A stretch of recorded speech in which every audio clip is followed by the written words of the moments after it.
नमस्कार दोस्तों, स्वागत है आप सभी के हिंदी स्टडी में। दोस्तों हम पढ़ने वाले हैं आज ऑब्जेक्टिव क्वेश्चन हिंदी साहित्य के। ये क्वेश्चन जो आज हम पढ़ने वाले हैं, क्वेश्चन सब एग्जाम में आए हुए हैं, किसी न किसी एग्जाम में। आपको पता चल जाएगा कि किस तरह के एग्जाम में पूछे आते हैं क्वेश्चन। दोस्तों एक बात आपसे कहना चाहूँगी कि कोई भी एग्जाम हो और आप एग्जाम में बैठे हैं तो क्वेश्चन को पहले अच्छे से एक दो बार पढ़ें उसे कि वो कहना क्या चाह रहा है, क्योंकि क्वेश्चन कई बार हम ऐसा होता है हमसे क्वेश्चन आते हुए भी हम उसे गलत कर देते हैं। क्यों? क्योंकि हम उसे सही से नहीं पढ़ते।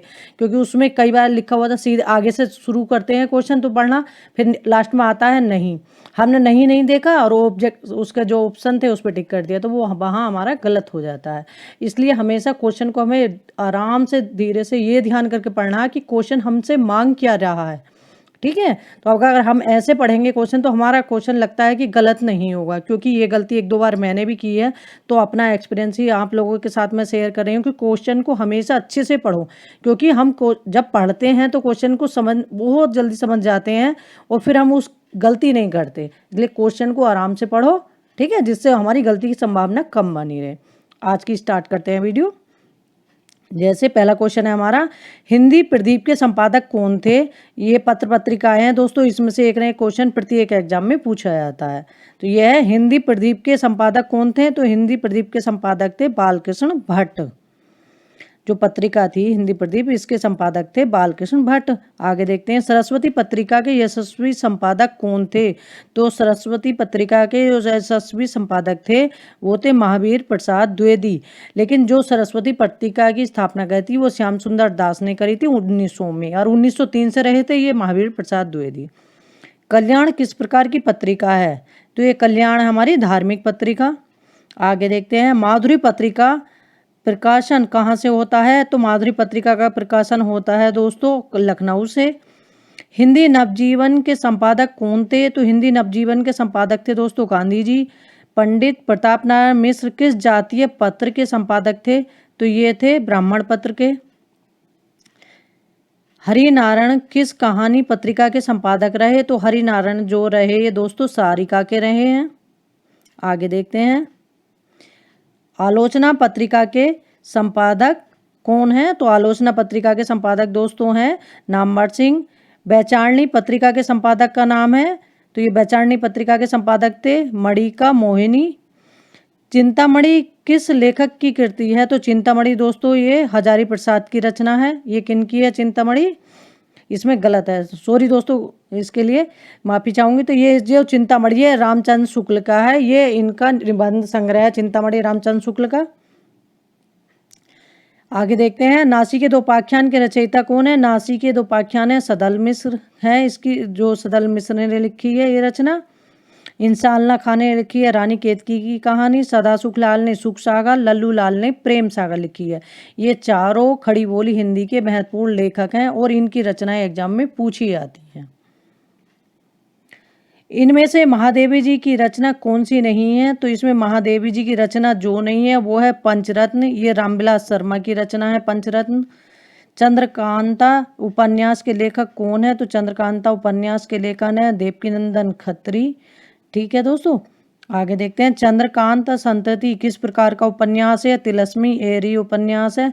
दोस्तों इसको इस तरह से भी पूछ लेते हैं कि तिलस्मी एरी उपन्यासों के लिए कौन प्रसिद्ध है? तो ये प्रसिद्ध है चंद्रकांता। आगे देखते हैं, हिंदी में जासूसी उपन्यासों के लिए कौन प्रसिद्ध लेखक रहे हैं? तो जासूसी उपन्यासों के लिए प्रसिद्ध रहे हैं गोपाल राम गहमरी। तो जासूसी उपन्यासों के लिए प्रसिद्ध कौन रहे? गोपाल राम गहमरी। शेखर एक जीवनी किस विधा की रचना है? शेखर एक जीवनी है उपन्यास विधा की रचना। इनमें से कौन सा उपन्यास अज्ञेय का है? तो ये नदी के दीप अज्ञेय का उपन्यास है। अपने अपने अजनबी उपन्यास के लेखक कौन है? तो अपने अपने अजनबी उपन्यास के लेखक हैं अज्ञेय दोस्तों। आगे देखते हैं, सेवा सदन किसका उपन्यास है? तो सेवा सदन प्रेमचंद का उपन्यास है दोस्तों। ये प्रेमचंद के सारे उपन्यास ही महत्वपूर्ण है। इनमें से कौन सा उपन्यास प्रेमचंद का नहीं है? तो प्रेमचंद का उपन्यास नहीं है इसमें नूरजहां। जो प्रेमचंद जी के उपन्यास है उन्हें देख लेते हैं, गोदान, गबन और निर्मला। प्रेमचंद के किस उपन्यास के कृषक जीवन की समस्याएं हैं? तो कृषक जीवन की समस्याएं ये गोदान में दी गई हैं। इनमें से कौन मनोवैज्ञानिक उपन्यासकार नहीं है? तो वृंदालाल वर्मा ये मनोवैज्ञानिक उपन्यासकार नहीं है, ऐतिहासिक उपन्यासकार हैं। जो मनोवैज्ञानिक उपन्यासकार हैं उन्हें देख लेते हैं। इसमें है अज्ञे, जैनेन्द्र, ईलाचंद जोशी। ये एग्जाम में पूछे आते हैं दोस्तों।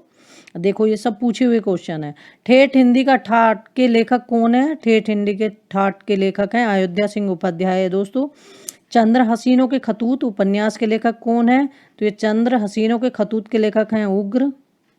प्रेमचंद के उस उपन्यास का नाम बताइए जिसमें दहेज प्रथा की बुराई की गई है। तो प्रेमचंद का ऐसा उपन्यास जिसमें दहेज प्रथा की बुराई की गई है वह उपन्यास है इनका निर्मला। भूतनाथ के रचयिता कौन है? तो भूतनाथ के रचयिता हैं दोस्तों देवकीनंदन खत्री। हिंदी का पहला उपन्यास किसे माना जाता है? तो हिंदी का पहला उपन्यास परीक्षा गुरु को माना जाता है। आगे देखते हैं मृगनयनी उपन्यास के लेखक कौन है? तो मृगनयनी उपन्यास के लेखक वृंदावन लाल वर्मा है। इनमें से कौन सा उपन्यास ईलाचंद जोशी का नहीं है? तो त्यागपत्र ईलाचंद जोशी का नहीं है, जैनेन्द्र का उपन्यास है। आगे देखते हैं सुनीता उपन्यास के लेखक कौन है? तो सुनीता उपन्यास के लेखक हैं दोस्तों जैनेन्द्र। शेखर एक जीवनी के लेखक का नाम बताइए। तो शेखर एक जीवनी उपन्यास का नाम है अज्ञे। जयशंकर प्रसाद का कौन सा उपन्यास इसमें है? तो जयशंकर प्रसाद का जो उपन्यास है इसमें वो है तितली। तो ये जयशंकर प्रसाद का उपन्यास है। आगे देखते हैं त्यागपत्र उपन्यास के लेखक कौन है? तो त्यागपत्र उपन्यास के लेखक हैं जैनेन्द्र। ठीक है, आगे देखते हैं झूठा सच किसका उपन्यास है? तो झूठा सच ये यशपाल जी का उपन्यास है। बाण भट्ट की आत्मकथा किस विधा की पुस्तक है? तो ये किस विधा की पुस्तक है? जीवनी, आत्मकथा, रेखाचित्र, उपन्यास किस विधा की रचना है? ये उपन्यास विधा की रचना है। इनमें से हजारी प्रसाद द्विवेदी का उपन्यास कौन सा है? तो हजारी प्रसाद द्विवेदी का उपन्यास कौन सा है? सुनीता, तितली, पुनर्वा और सन्यासी। इनमें से कौन सा है? पुनर्वा। वैशाली की नगरवधु किसका उपन्यास है? वैशाली का नगरवधु जो उपन्यास है दोस्तों ये आचार्य चतुर्सेन शास्त्री का है। हिंदी के सुप्रसिद्ध आंचलिक उपन्यासकार इनमें से कौन है?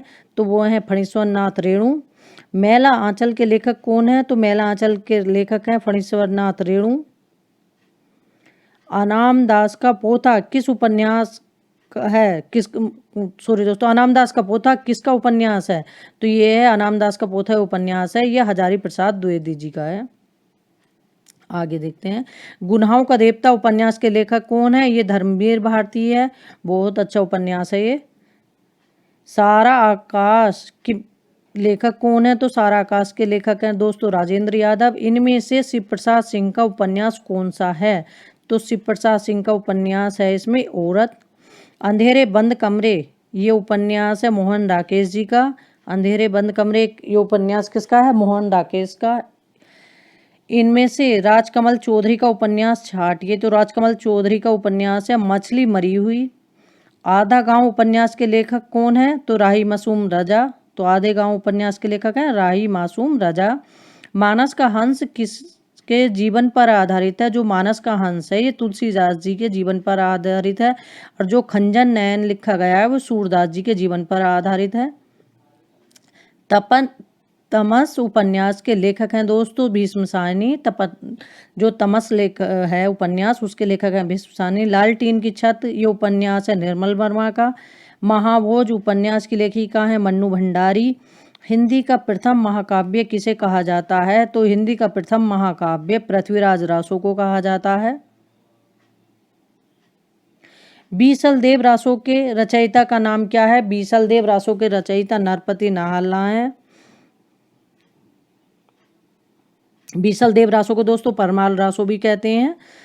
चंदायन किसकी कृति है? चंदायन मुल्ला दाऊद की कृति है। ये चंदायन जो रचना है मुल्ला दाऊद की है। इनमें से कौन सी रचना जायसी की है? तो जायसी की रचना है पद्मावत। मृगावती कुतुबन की रचना है। पद्मावती समय दामोदर की है। मधुमालती मंजन की है। कौन सी रचना आधुनिक काल का राम काव्य है? तो इनमें कौन सी रचना आधुनिक काल का राम काव्य है? तो ये है हमारी साकेत मैथिली शरण गुप्त की रचना है। इनमें से कौन सी रचना तुलसी की नहीं है? तो तुलसी की रचना जो रामचंद्रिका नहीं है ये केशवदास जी की है। इसमें जो बरमे रामायण विनय पत्रिका दोहावली ये तुलसीदास जी की रचना है। इनमें कौन सी रचना केशव की है? तो कौन सी रचना केशव की है दोस्तों? कवि प्रिया। कवि प्रिया केशव की है। इनमें से सूरदास की रचना कौन सी नहीं है? तो सूरदास की रचना कौन सी नहीं है? उद्धव शतक। उद्धव शतक जगन्नाथ दास रत्नाकर की है। जो सूरदास जी की रचना है इन्हें देख लेते हैं, सूरसागर, साहित्य लहरी और सूरावली। खड़ी बोली के प्रथम महाकाव्य का नाम क्या है? तो खड़ी बोली का प्रथम महाकाव्य है दोस्तों प्रिय प्रवास। भारत भारती के रचयिता कौन है? तो भारत भारती के रचयिता है मैथिली शरण गुप्त। ये 1912 में रचना हुई थी इसकी। निम्नलिखित में कौन सा एक उपन्यास जैनेन्द्र रचित है? तो जैनेन्द्र रचित जो उपन्यास है वो है हमारा परख। कौन सा है? परख। सेवा सदन तो ये प्रेमचंद का है। पुनर्मा ये हमारा हजारी प्रसाद द्विवेदी का। हिंदी गद्य का जन्मदाता किसको माना जाता है? तो हिंदी गद्य का जन्मदाता हमारा माना जाता है भारतेंदु हरिश्चंद्र को। कवि कालिदास की अभिज्ञान शकुंतलम का हिंदी अनुवाद किसने किया? जो इनके अभिज्ञान शकुंतलम था कालिदास का संस्कृत में लिखा हुआ, तो इसका जो हिंदी में अनुवाद किया था वो राजा लक्ष्मण सिंह ने किया था। किस काल को स्वर्णकाल कहा जाता है? भक्ति काल को स्वर्णकाल कहा जाता है। सूरदास के गुरु कौन थे? तो सूरदास के गुरु थे वल्लभाचार्य। ये गुरु शिष्य की एक वीडियो मैंने डाल दी है, उसमें देख लेना आपकी गुरु शिष्य की, क्योंकि एग्जाम में पूछे जाते हैं। कामायनी किस प्रकार का ग्रंथ है? तो दोस्तों कामायनी महाकाव्य है और इसमें 15 सर्ग हैं। गागर में सागर भरने का कार्य किस कवि ने किया है? तो गागर में सागर भरने का कार्य किया है ये बिहारी जी ने। केवल इन्होंने एक ही रचना लिखकर ये प्रसिद्ध हो गए। वापसी किस विधा की रचना है? तो वापसी है हमारी कहानी विधा की रचना। फणीश्वरनाथ रेणु से संबंध सही प्रदेश का नाम बताइए। तो ये इन जो फणीश्वरनाथ रेणु का संबंध था वो हिमाचल से था। विद्यापति की पदावली की भाषा क्या है? तो विद्यापति की जो पदावली है उसकी भाषा है मैथिली। तो ये कृष्ण भगवान से संबंधित है विद्यापति की पदावली। यह है पांडे बेचन शर्मा को उग्र कहते हैं। उग्र किसे कहते हैं? उग्र उपनाम। तो ये भी इसकी वीडियो भी उपनाम की मैं डाल चुकी हूँ, उसको देख लेना दोस्तों। पांडे बेचन शर्मा तो इनका उग्र कहते हैं। बिहारी किस राजा के दरबारी कवि थे? ये एग्जाम में पूछा गया है अभी टीजीटी में। तो बिहारी किस राजा के दरबारी कवि थे? बिहारी राजा जय सिंह के दरबारी कवि थे। शेष कादम्बरी के रचयिता कौन है? शेष कादम्बरी के रचयिता दोस्तों अलका सरवरी है। दोस्तों इसके कुछ क्वेश्चन और हैं जो एग्जाम में आए हुए हैं, वो आपको मैं कराऊंगी। ये क्वेश्चन बहुत अच्छे हैं, इसीलिए मैंने सोचा कि आपको इसको देख लेंगे तो पता चल जाएगा कि इसे सब एग्जाम में आए हुए हैं कि कैसे कैसे कौन कौन से एग्जाम में क्वेश्चन पूछे आते हैं। थैंक यू दोस्तों मेरी वीडियो देखने के लिए। दोस्तों आपको मेरे वीडियो अच्छी लगती हैं तो मेरे चैनल को सब्सक्राइब करना ना भूलें। थैंक यू दोस्तों।